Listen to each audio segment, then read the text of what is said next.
Esto es Ciudad Rodrigo, en Salamanca. Como los toros no pueden correr este año en Pamplona, en esta finca se ha organizado un San Fermín charro. Decenas de corredores, algunos navarros, se han apuntado a la carrera. Muy buenas tardes, nos vamos asentando en la nueva normalidad, pero es nueva precisamente porque no todo ha vuelto a ser como antes. Las frecuencias de los trenes que comunican Castilla y León siguen reducidas en muchísimos puntos. Se recortaron con el estado de alarma y ahora no han vuelto a la misma velocidad. Lo vemos, por ejemplo, en Ávila, donde hay prácticamente la mitad de oferta. Soraya García. Así es, en Ávila las conexiones ferroviarias con Madrid durante el estado de alarma se han visto reducidas de 18 a 10. Tanto la ciudadanía como la mesa del ferrocarril piden volver a la normalidad. Y el que sí ha vuelto a pleno rendimiento es el tren playero que conecta nuestra comunidad con las playas del norte. Mario González, estás en Santander. Estamos en el Sardinero, unos 80 castellano-leoneses de Valladolid y de Palencia han viajado en el tren playero hasta Santander. Más o menos la misma ocupación que en veranos anteriores. Por delante un buen día de playa en un servicio que se seguirá dando durante todos los fines de semana de julio y agosto. Desde las 12 de esta mañana hay más de 200.000 personas confinadas en Lérida. Allí se localiza el principal rebrote. A estas horas nadie puede entrar ni salir de la comarca. También preocupa un foco en Aragón y el primero en la Comunidad de Madrid.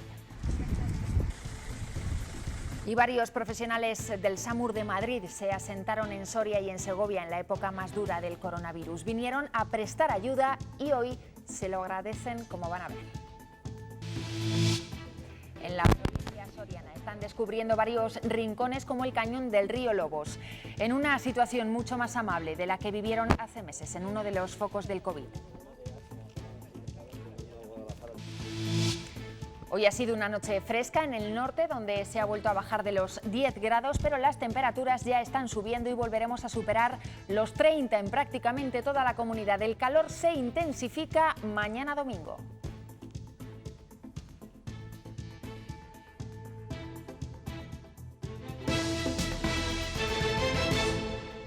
Castilla y León se ha quedado un poco más aislada por tren con la llegada de la nueva normalidad.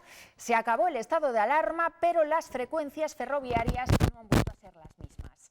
En algunas ciudades, como en Ávila, han llegado a amenazar con movilizaciones ciudadanas porque allí han perdido casi la mitad de los trenes. Soraya García, volvemos contigo. Buenas tardes. Buenas tardes. Aquí en la estación de trenes de Ávila, la situación en cuanto a frecuencias y horarios, sobre todo con Madrid, ya era deficiente antes de la pandemia, pero tras derogarse el estado de alarma, muchos de los servicios que se han visto reducidos por el coronavirus no se han restablecido. Tanto la ciudadanía como la mesa del ferrocarril reivindican que se vuelva a la normalidad y exigen mejoras. Si la situación ferroviaria ya era complicada antes de la pandemia, en la actualidad en Ávila siguen sin restablecerse las conexiones perdidas durante el estado de alarma. Se han suprimido el 50% de las circulaciones prácticamente y ha quedado muy mermada esa comunicación con Madrid, con Valladolid y con Salamanca. Desde Renfe han dejado claro que los servicios se irán poniendo en marcha a medida que la demanda lo vaya exigiendo. Algo para salir un poco y cubrir el expediente, salir del paso y descubrir el expediente, no es cierto. No. Primero, esto es un servicio público, entonces no se puede depender de la demanda. La falta de trenes deja un malestar patente en la calle. Es una sensación continua de ser un poco ciudadanos de segunda, ¿no? Estamos aquí abandonaditos. Ahora mismo me iba a ir a Salamanca y me tengo que ir en el coche. O sea, con decirle eso es suficiente. Eso se debe restablecer cuanto antes. Volver a lo que se tenía como mínimo. De momento no hay plazos para recuperar la normalidad. El martes la mesa del ferrocarril de Ávila se reunirá con Renfe Viajeros y deja claro que saldrán a la calle si no atienden sus reivindicaciones. En Salamanca la situación ferroviaria se califica en estos momentos prácticamente de aislamiento. La provincia únicamente tiene un tren rápido diario con Madrid de ida y otro de vuelta y ha perdido conexiones históricas con Portugal y Barcelona. Hay movimiento sindical para exigir al Ministerio una vuelta atrás. Lo cierto es que entre unas cosas y otras, ver trenes en la estación de Salamanca es casi una rareza. El recuento es demoledor. Ha perdido las 2 conexiones de larga distancia, Portugal y Barcelona. De las 4 frecuencias a Valladolid quedan 2. Y con Madrid queda un tren rápido de ida y vuelta al día y 2 conexiones de media distancia por Ávila por la mañana y otra por la tarde. Una situación de aislamiento. Salamanca, en lo que se refiere al ámbito ferroviario, sigue en pandemia, sigue todavía confinada, ¿no? Lo que estamos haciendo es echar a los clientes, a los trabajadores que antes de la pandemia utilizaban este tipo de servicio por ferrocarril, los estamos echando a la carretera, le estamos limitando la movilidad. En algunos casos se está vulnerando la obligación de servicio público y en otros queda claro que el horario no permite la llegada de turistas, ya que el tren rápido sale a Madrid a las 6 de la mañana y llega de Madrid pasadas las 8 de la tarde. La justificación que está esgrimiendo el Ministerio no nos sirve. ¿Por qué? Pues porque demanda sí que hay, entonces serán otros intereses. Los 5 partidos políticos representados en el Ayuntamiento también han acordado por unanimidad exigir al Ministerio que se recuperen de inmediato las conexiones perdidas. La reducción de servicios también se deja notar en Valladolid. Las frecuencias ferroviarias han disminuido un 50% y eso afecta a las comunicaciones con pueblos vallisoletanos y con otras provincias como Burgos o Palencia. Además, se ha suprimido el último tren desde Madrid a las 9:30 de la noche. En León, uno de los servicios cancelados es el del domingo por la tarde hacia Madrid. La última comunicación ferroviaria con la capital de España es poco antes de las 2 de la tarde. Renfe anuncia que el servicio se va a recuperar el 12 de julio. Y se han retomado las manifestaciones que piden un tren directo que conecte Madrid con Aranda de Duero y con Burgos. Es una línea que lleva sin tráfico completo casi 10 años. Una década paralizada que ha vuelto a sacar a los burgaleses a la calle. Noelia Ordóñez, buenas tardes. Buenas tardes. El plante por la reapertura del tren directo Madrid-Aranda de Duero-Burgos ha vuelto a reivindicarse. Retomaron sus concentraciones el pasado sábado en la Plaza Mayor, pero no han parado tampoco durante la pandemia, reivindicándose de manera virtual. Llevan 138 sábados pidiendo la reapertura de esta línea directa. Ahora están tramitando la creación de una asociación, Sociedad Civil Burgalesa, que mire por el futuro de la ciudad. Nueva estación de trenes de aquí de Burgos y una paralela, la que va de la... Vamos a crear una asociación que recoja todas estas inquietudes. El fin, luchar por Burgos. ¿Quién puede pertenecer? Cualquiera que tenga esa intención. Entonces, os animamos a que a través, ahora mismo solo tenemos un correo electrónico que se llama socibur@gmail.com, podéis pedir información y os diremos cómo podéis participar. Antes de las 8 de la mañana, el primer tren playero del verano partía con dirección a Santander. Durante los meses de julio y agosto, conectará Valladolid y Palencia con la capital cántabra y León con Gijón. El tren playero es una tradición de cada verano, ya saben que conecta Castilla y León con la costa cantábrica. En este primer viaje las medidas de seguridad han incrementado, como es lógico, pero lo cierto es que el número de viajeros ha sido prácticamente el mismo que otros años. Vemos en directo a estas horas hasta la playa del Sardinero. Mario González, cuéntanos cómo ha sido ese primer trayecto. El primer trayecto ha sido tranquilo y de hecho el tren ha llegado unos 5 minutos antes de la cuenta de lo previsto a Santander. Lo ha hecho con una ocupación de unos 80 castellano-leoneses de Valladolid y de Palencia especialmente, que quieren disfrutar de un buen día de playa. Si bien es cierto que este tren es únicamente un refuerzo que pone Renfe entre Valladolid y Palencia con Santander y entre León con Gijón para dar servicio en los fines de semana de julio y agosto, lo cierto es que el tren playero forma parte de nuestra cultura en gran medida. Los que se montan en el Transiberiano probablemente busquen un viaje, una transformación interior. En este caso, los que se montan en el tren playero buscan una pequeña transformación exterior. ¿Cuál? Pues esta noche regresar a sus domicilios un poco más morenos. Las clases han terminado, pero algunos jóvenes todavía madrugan.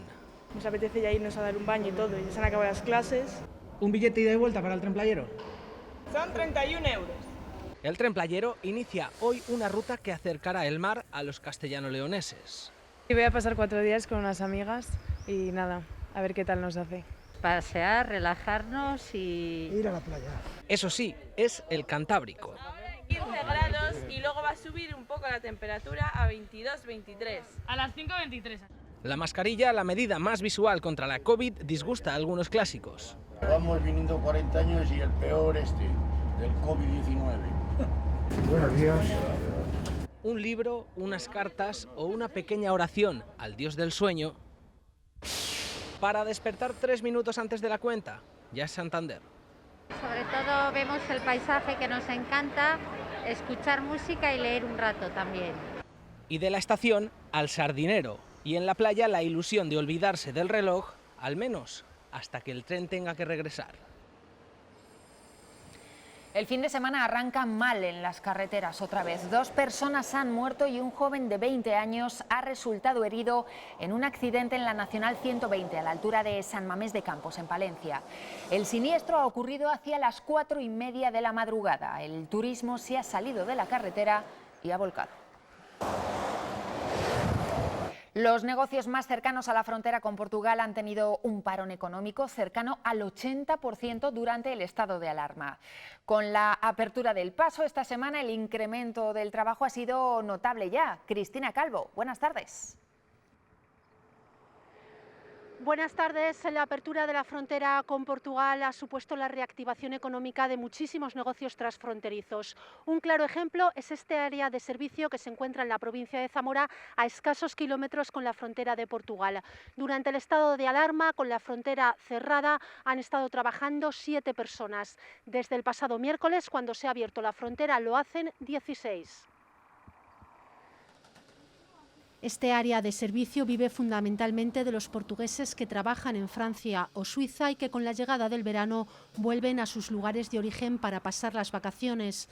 Un tránsito que ha estado congelado durante los últimos 3 meses y medio, pero que ahora se ha retomado con fuerza. Depois que abriu a fronteira, é a primeira vez. Sim, para descansar, férias, sim, sim. Vamos a pasar unos días ahí.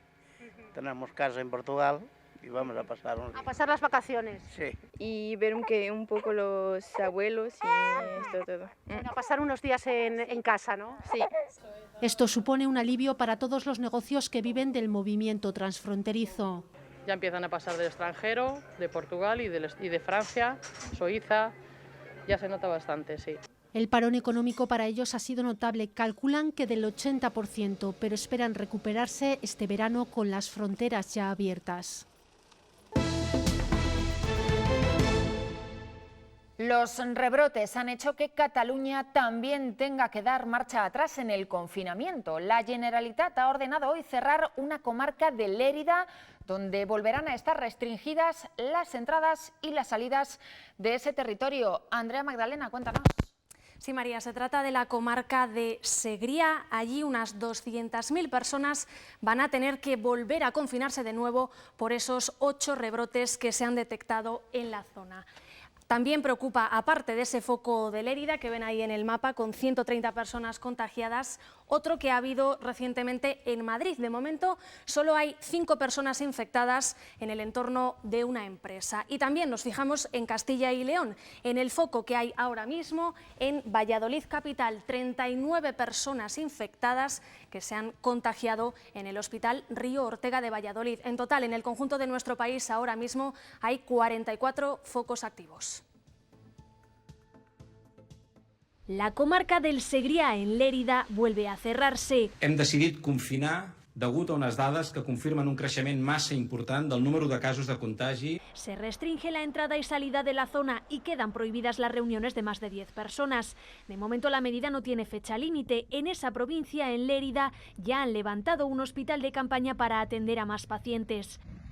Huesca es la provincia que más contagios acumula, 369 personas. Allí 3 comarcas y otra de Zaragoza siguen en fase 2. Por cifras, preocupa igualmente Málaga. Hace semanas se produjo un rebrote y ya hay 105 positivos en un centro de acogida. Y en Castilla y León, el vicepresidente de la Junta alerta de que no estamos tan lejos de provincias como Lérida. Nuestro núcleo de contagios se centra en el Hospital Río Ortega de Valladolid, con 39 personas afectadas. Madrid también ha registrado su primer rebrote con 5 personas que se han contagiado en una empresa de la capital.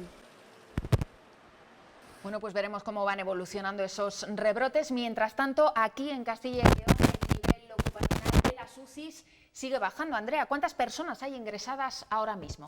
Sí, ahora mismo la cifra que tenemos es de 11 pacientes ingresados en esas unidades de cuidados intensivos de toda nuestra comunidad. La mayoría son pacientes que tienen unas estancias más largas. Es una buena noticia ese número, pero como ven todo lo que está aconteciendo en nuestro país, no tenemos todavía que confiarnos. Gracias, Andrea. Y el coronavirus sigue avanzando por el mapa global. Son 200.000 los nuevos casos que se han diagnosticado en las últimas 24 horas en todo el mundo. El balance alcanza ya los 11 millones de contagios y más de medio millón de víctimas mortales. Estados Unidos es el país más afectado, pero le sigue muy de cerca Brasil, con cerca de 60.000 fallecidos. El presidente brasileño ha vetado un proyecto de ley sobre el uso obligatorio de mascarillas.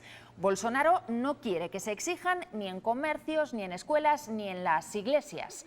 No ha sido el único veto del mandatario, porque también ha dicho no al reparto de mascarillas gratis para la población más desfavorecida y por parte de las empresas a sus trabajadores.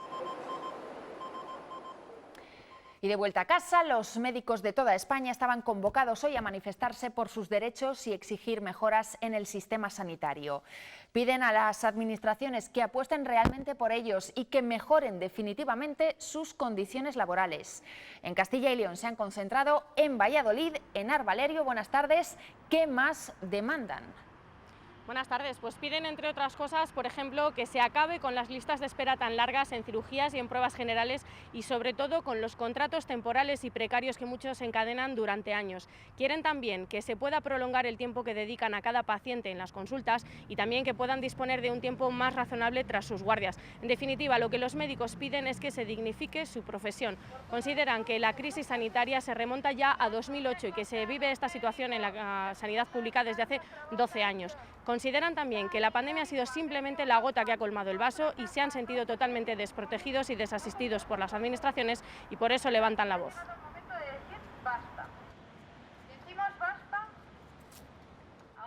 Si los dirigentes no realizan una mayor inversión para el gasto sanitario, esto no puede ser sostenible. Nosotros ya estamos al límite. Porque la inmensa mayoría de nosotros nos están ofreciendo unos contratos mucho mejores en el extranjero, en otras comunidades. Es una vergüenza cómo nos están tratando. No estamos pidiendo que nos aumenten en lo que cobramos, sino unas mejores condiciones, que los sistemas de acceso a las plazas sean transparentes, tanto en las bolsas de empleo como en los exámenes de oposición. 80 sorianos que han pasado el coronavirus participan en un estudio de investigación que pretende comprobar los efectos de la vitamina D ante el COVID. Ya se ha demostrado que reduce el riesgo de algunas inflamaciones y ahora quieren descubrir si puede reforzar el sistema inmune de la población en general. La vitamina D puede reducir el riesgo de infecciones pulmonares, neumonías o síndromes respiratorios. Las personas que tienen bajos niveles de vitamina D tienen mayor niveles de síndromes respiratorios virales, agudos, y además se está viendo que tanto la patología del pulmón como su capacidad se ve disminuida. Bajo esta premisa, en este proyecto de investigación se estudiará a 80 pacientes de entre 50 y 65 años recuperados de COVID-19. Se les realizarán diferentes pruebas sanguíneas y se les suministrarán diferentes dosis de vitamina D para observar el comportamiento de sus citocinas. Es una sustancia en la que nos fijamos, es una sustancia que produce inflamación y que se produce por la propia inflamación. O sea, no tenemos interleucinas solamente cuando hemos tenido el COVID, sino cuando tenemos cualquier tipo de inflamación. Y la vitamina D es capaz de reducir esa inflamación. Para que la gente lo entienda, la vitamina D actuaría sobre la célula defensiva. Se sabe, de hecho, que hay una serie de citocinas que son frenadas, inhibidas por la vitamina D. A todos los pacientes se les realizará este seguimiento durante 8 semanas, así que apunten, un método más de prevención ante la pandemia para este verano será tomar el sol. Y seguimos hablando de salud porque una joven berciana quiere llevar a las Cortes una iniciativa que ponga en marcha recursos económicos para investigar enfermedades raras. Ella sufre dos diferentes. En toda España solo se conocen 2 casos más como el suyo. Es Ainhoa Prieto, 22 años. Hace 2 le diagnosticaron enfermedades muy poco comunes. Tuvo que dejar su trabajo y cambiar su vida por completo.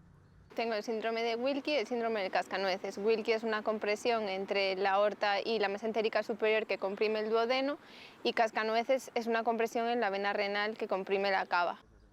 Tuvo que dejar de comer sólidos, ahora se alimenta de batidos. Ambas dolencias le causan trastornos en la salud diariamente. Te sientes cansada, que tienes muchos dolores, son ganas de vomitar constantes, hinchazón, malestar, bajones anímicos, un poco de todo.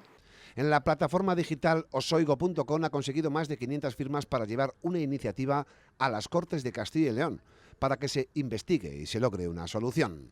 Pues que pensaran en la calidad de vida tan mala que tenemos y que al final nuestra vida está limitada a todo y cada uno de nuestros días. Y pues que al final es importante los recursos para investigar y para prevenir cosas futuras. Solo otras 2 personas en España sufren estas 2 enfermedades a la vez, como una berciana que pide ayuda a la Administración. La salud, dice, es un derecho universal.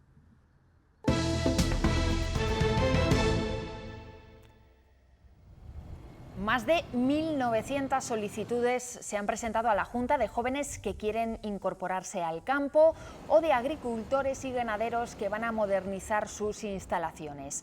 León es, con diferencia, la provincia con más incorporaciones agrarias.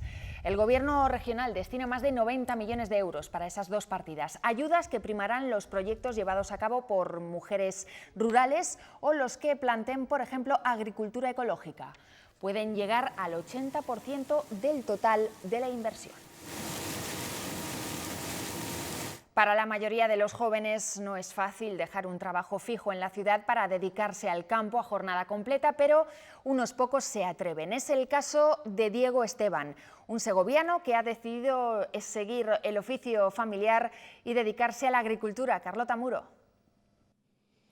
Muy buenas tardes. Pues es una tendencia que ya se está dando en otros países como Italia, donde el Gobierno, debido a la crisis del coronavirus, está impulsando ayudas para que los jóvenes encuentren en el campo una salida laboral. Aquí en nuestra comunidad también el campo, la agricultura, se rejuvenece poco a poco. El objetivo es que en los próximos 3 años más de 3.500 jóvenes se hayan incorporado a la actividad agraria. Algunos, como este joven segoviano, ya lo han hecho. Dejar un trabajo fijo en Madrid para vivir en el campo, en un pequeño pueblo de Segovia, y dedicarse en cuerpo y alma a la agricultura. ¿Se atreverían? Es el caso de Diego Esteban, un joven segoviano de 25 años que, tras licenciarse en Derecho y conseguir un puesto fijo incluso antes de terminar la carrera, no ha dudado en dejarlo todo para dedicarse a la labor que durante décadas ha dado trabajo a su familia. Sí, parece que es lo que todo el mundo querría, tener ya un trabajo bastante fijo y estable.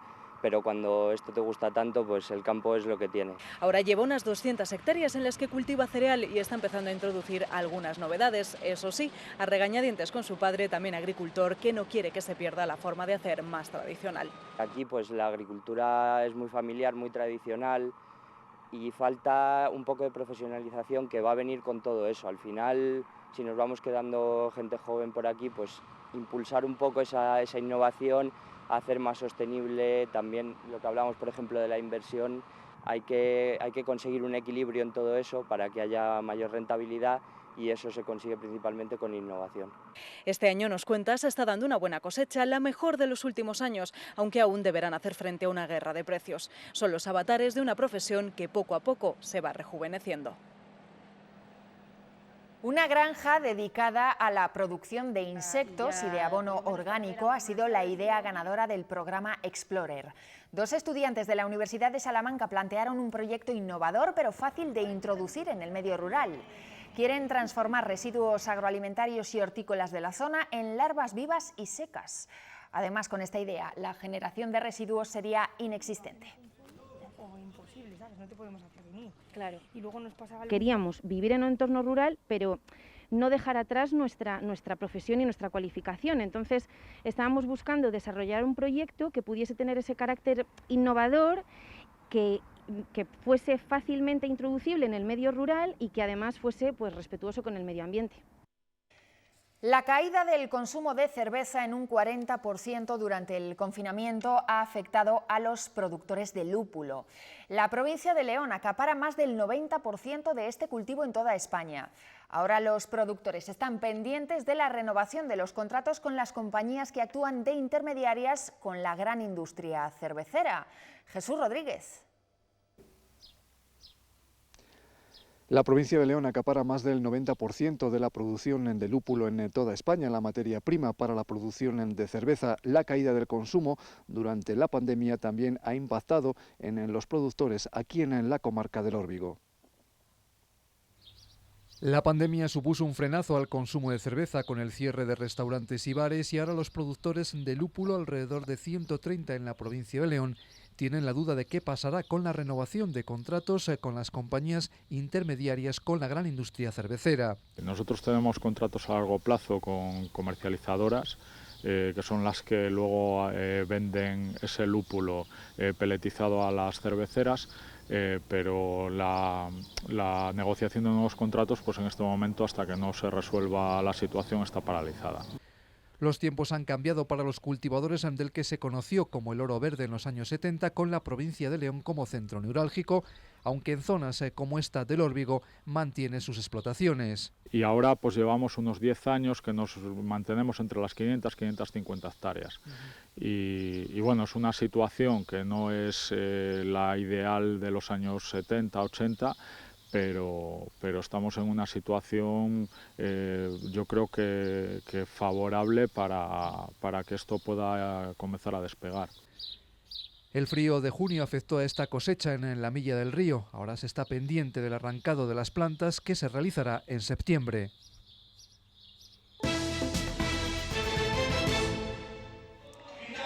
Son los manifestantes que protestaban ayer contra Vox en San Sebastián. La Ertzaintza ha detenido a 2 personas. Los radicales han quemado contenedores, ya lo ven, y han realizado barricadas en la carretera. La tensión provocó cargas policiales, mientras que el mitin de Vox apenas duró 15 minutos. Sigue la campaña electoral en País Vasco y también en Galicia. El presidente del Gobierno ha participado hoy en un mitin en A Coruña. Pedro Sánchez ha pedido el apoyo del Partido Popular para defender la postura de España en el debate sobre el Fondo de Recuperación en el Consejo Europeo.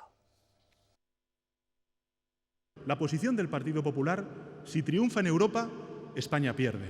Así que yo le pido al Partido Popular que deje a un lado los intereses partidistas y que eche una mano a España en este momento crucial, apoyando la posición del Gobierno de España en su negociación con Europa. Y Pablo Casado también ha estado en Galicia, concretamente en Pontevedra. El líder del PP dice que ellos no se van a levantar de la mesa hasta que alcancen un acuerdo en el Pacto por la Reconstrucción. Por nuestra parte, no nos vamos a levantar hasta que lleguemos a un acuerdo en materia sanitaria para plantear ese plan Cajal, que refuerce nuestro sistema de salud pública, la investigación, la industria nacional y también en el cuidado de los mayores. Y esperamos que también podamos llegar a algún acuerdo en las cuestiones de reactivación económica, por las que creo que el Gobierno no está yendo en la dirección adecuada.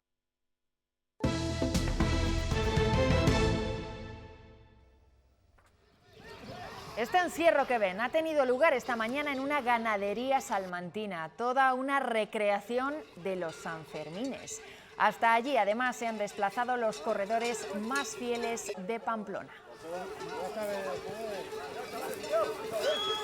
Si este año los toros no pueden ir a Pamplona, pues los corredores van donde estén los toros, que no es otro lugar que el campo salmantino. Con esa idea nació este encierro. Lidia Bartolomé, cuéntanos qué habéis vivido hoy allí.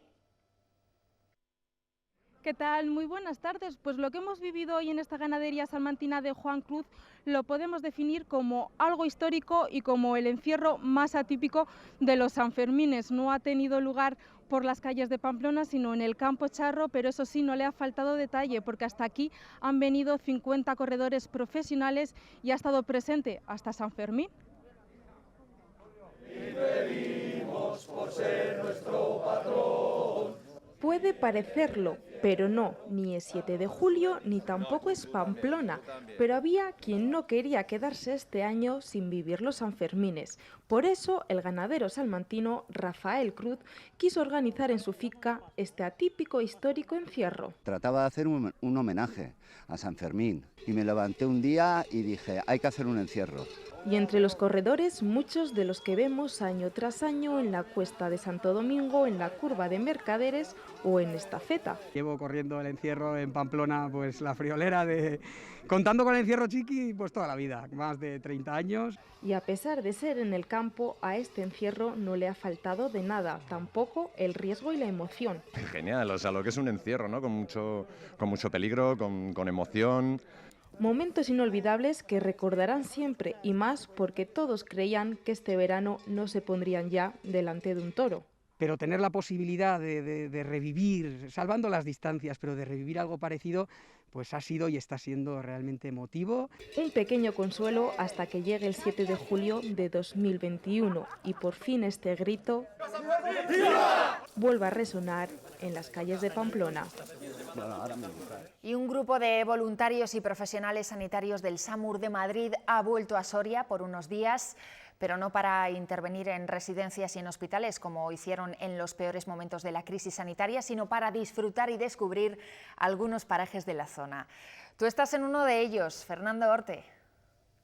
Así es, buenas tardes. De enclaves como este Cañón del Río Lobos, el primer parque natural declarado en Castilla y León y uno de los más visitados de la comunidad. Han venido invitados por los hosteleros y las autoridades sorianas como agradecimiento a su ayuda durante los momentos más complicados de la pandemia del coronavirus, y para ellos están siendo unos días muy emotivos y en algunos casos también de reencuentros con pacientes a los que ayudaron a salvarles la vida. Aixa, enfermera, casi se emociona al relatar lo que sintió al reencontrarse con algunos de los pacientes a los que atendió en el hospital de Soria. Nosotros estábamos haciendo nuestro trabajo con más o menos cariño, con todo el que podemos y de la mejor manera que podemos, pero lo que nos dan ellos y ver que están bien y que ingresaron muy malitos y ahora están en casa disfrutando de sus nietos, de los animales, de sus hijos, pues indescriptible. Estos días disfruta de Soria de diferente manera, junto a otros compañeros del SAMUR Protección Civil de Madrid, que también respondieron al SOS lanzado por el COVID. Les iba contando en el hospital, les iba contando cosas que tiene Soria, que siempre dicen, uy, es que es muy pequeño. Y yo pues les decía que yo he venido a escalar a Fuente Toba, que he hecho rutas con la bici por aquí, por la Laguna Negra, que Soria tiene muchas cosas y no se las conoce. Para mí es maravilloso. Además, como en 2 días no voy a poder disfrutar de todo lo que quiero, me ve la necesidad de volver. Es la forma en que hosteleros y autoridades de Soria han querido agradecerles la ayuda recibida durante la crisis sanitaria del coronavirus. Y también en Burgos, medio millar de sanitarios visitarán durante 2 fines de semana el Parque Paleolítico Vivo. Son unas jornadas gratuitas de inmersión en la prehistoria con las que quieren agradecer la labor de estos profesionales durante la pandemia. Hasta Salguero de Juarro se ha desplazado familias de toda Castilla y León, País Vasco y Cantabria. 66 cromosomas y el otro caballo tiene 60. El arte va recuperando su espacio. Hoy en Urueña, en Valladolid, por fin se han podido contemplar los rostros de Delibes que habían quedado en espera por la pandemia. Son una decena de retratos pintados por la artista vallisoletana Laura Serrano y dan vida a los personajes más conocidos del escritor. Los que posan a su lado son los vecinos de Urueña, que han servido de modelos para recrear a los protagonistas de las historias de Delibes. Con ellos, con estas fotografías, nos vamos ahora a los deportes.